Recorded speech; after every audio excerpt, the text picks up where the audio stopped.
বড় ভাই, আপনার মতো যদি সকল প্রবাসী প্রতিবাদ করত, প্রবাসীদের টাকা খাইয়া যে সকল জানোয়াররা মোটা হয়েছে, শরীরে চর্বি জমাইছে, সব জানোয়ার গুলা শুধরে যাইতো।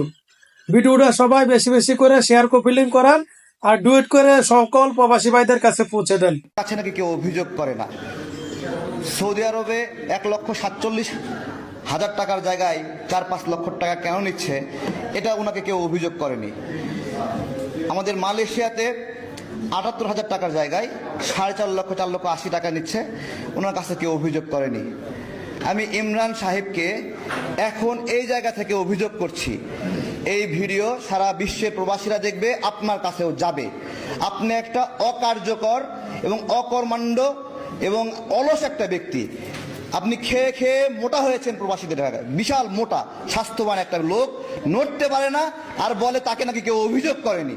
আমি এখান থেকে আপনার নামে অভিযোগ করছি এবং আপনি শোনেন না এই কথাগুলো।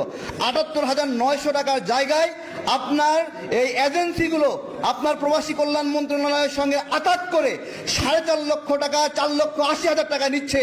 অসংখ্য প্রবাসী, আমি নিজে অভিযোগ করিয়েছি, হোয়াটসঅ্যাপে অভিযোগ করিয়েছি, মেইলে অভিযোগ করেছি, লিখিত অভিযোগ করেছি। আপনি মিথ্যাচারিতা করছেন যে আপনার কাছে কেউ অভিযোগ করেনি। আমাদের কাছে তো অভিযোগ আছে যে এইখানে রাষ্ট্রের গুরুত্বপূর্ণ নির্বাহী তার আত্মীয় স্বজনরা জড়িত, যেই কারণে এইখানে আপনারা হাত দিতে পারছেন না। যখন বিমান ভাড়া বৃদ্ধি হয়েছিল, এখনো সেই বিমান ভাড়া কমেনি, তখন একই অভিযোগ করেছিলেন যে আমরা তো এটা পারছি না বা আমাদের কাছে কেউ অভিযোগ করেনি।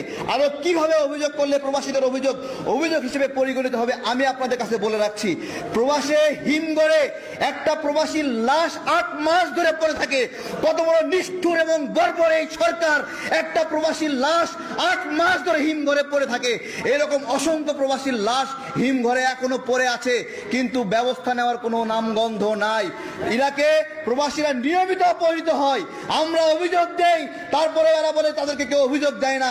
এই বাংলাদেশে বসে বসে বিকাশে অপহরণের টাকা নেয়, কিন্তু তাদেরকে গ্রেপ্তার করা হয় না। এই মাফিয়াদেরকে আমি বলতে যাচ্ছি, ওই মাফিয়ারা কি আপনাদের ভাই বন্ধু হয়, যাদের কারণে অপহরণের পরে অভিযোগ দিলে প্রতিকার পাওয়া যায় না? এই বিকাশ নাম্বার টাকা নেওয়া হয়েছে, গণ অধিকার পরিষদকে বলে বিকাশ পরিষদ, অথচ অসংখ্য প্রবাসী অপহরণের পরে বিকাশ নাম্বার দিয়ে টাকা নেয়। এই হাসিনা সরকার এই বিকাশওয়ালাদের কোনোদিন ধরে নাই, আর আমাদেরকে বলে বিকাশ পরিষদ নাকি আমাদেরকে বিকাশে টাকা দেয় প্রবাসী ভাইরা। আমরা স্বীকার করছি প্রবাসীরা গণ অধিকার পরিষদ গঠনে সবচেয়ে অবদান রেখেছে। প্রবাসীদের দয়া, মায়া এবং ভালোবাসায় গণ অধিকার পরিষদ গঠিত, প্রবাসীদের আদরে আমরা গঠিত হয়েছি এবং আমাদের